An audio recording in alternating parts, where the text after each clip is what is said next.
In this video, I'll show you how to add a custom score or variable to your quiz choices in the RevenueHunt app.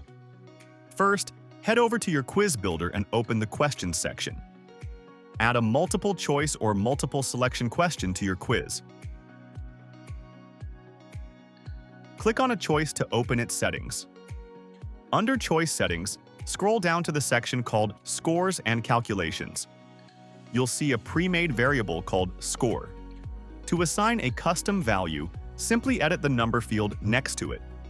For example, assign Score 1 to Choice 1, Score 2 to Choice 2, Score 3 to Choice 3, etc.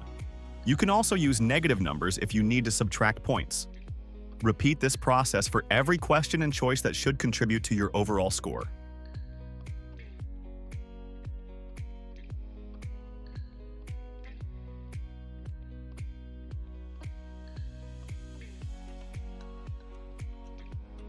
Sometimes, instead of a simple numeric score, you may want to track different variables.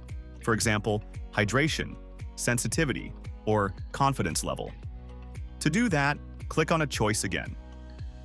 Open Scores and Calculations. In the search bar that says Search or Create Variables, start typing your variable name, for instance, Variable 1. Select Create Variable 1 from the dropdown. This adds a new custom variable to that choice. Now you can assign a score value to it. For example, give Variable 1 a score of 1.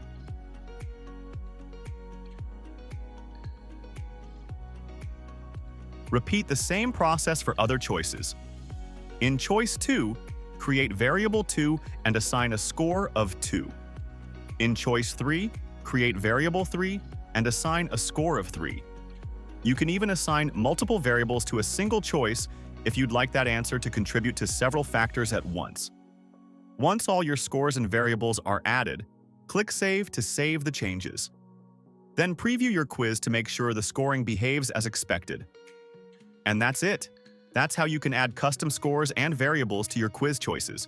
To learn more, visit our Help Center at docs.revenuehunt.com.